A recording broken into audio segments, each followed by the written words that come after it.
Welcome to Coffee Break. I'm Ximena, your host, and today we are diving into a topic that affects millions of people worldwide: insecurity. What exactly is insecurity, and how does it shape our daily lives, decisions, and mental health? Insecurity isn't just about feeling unsafe, it's a much deeper, more complex problem. At face value, it may seem purely physical, but it also takes emotional, social, and economic aspects of life. When we talk about physical insecurity, it's often the fear of walking down certain streets at night, while emotional insecurity can leave us questioning our value. Economic insecurity, on the other hand, keeps many up at night worrying if they can make ends meet. Insecurity is reduced to a lack of stability and trust, and it tends to feed off issues like violence, poverty, and the unequal distribution of resources. This creates a vicious cycle. People who face insecurity often find themselves dealing with fear and anxiety, while society in turn becomes more divided. We can simply take these problems at face value. They are part of a large, more intricate picture. I believe that insecurity will continue to increase if we do not take decisive action. In many places, we seem to have given free rein to those who commit crimes, normalizing the presence of danger in public spaces. It is a trend we cannot afford to ignore. The real tragedy is that over time, we seem to have become insensitive to it, as if there is nothing we can do to turn back the clock. Take Colombia for instance. People have almost gotten used to living with violence, as if it's part and parcel of daily life. My brother had a situation with this issue recently.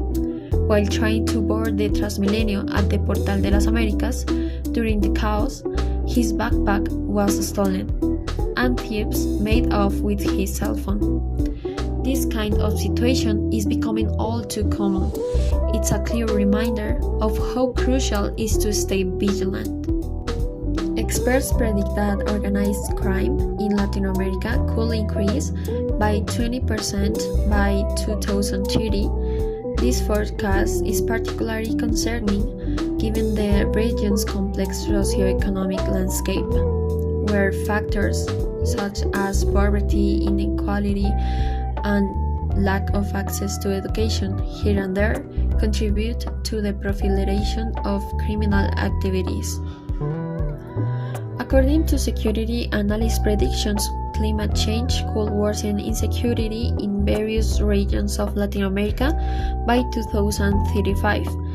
The increase in extreme weather events such as droughts, floods, and hurricanes is expected to aggravate internal and cross-border migrations, which could destabilize vulnerable areas and lead to a 15% increase in crimes related to the scarcity of resources such as water and food. Many governments have managed to call the shots effectively by investing in education and social programs. These efforts have tackled the main causes of insecurity, making a real difference in reducing crime. They have strengthened law enforcement by improving training, cutting corruption, and in turn restoring public trust. There have been successful initiatives to combat insecurity.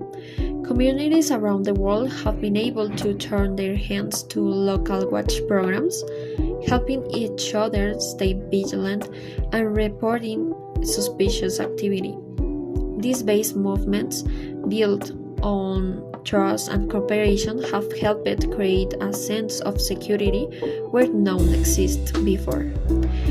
It goes to show that when people work hand in hand, real change can happen. However, here in Colombia, for instance, the authorities who call the shots tend to focus on reactive measures instead of proactive ones, and often fail to prioritize community involvement. There is a significant lack of comprehensive plans to address the causes of violence, such as poverty and inequality.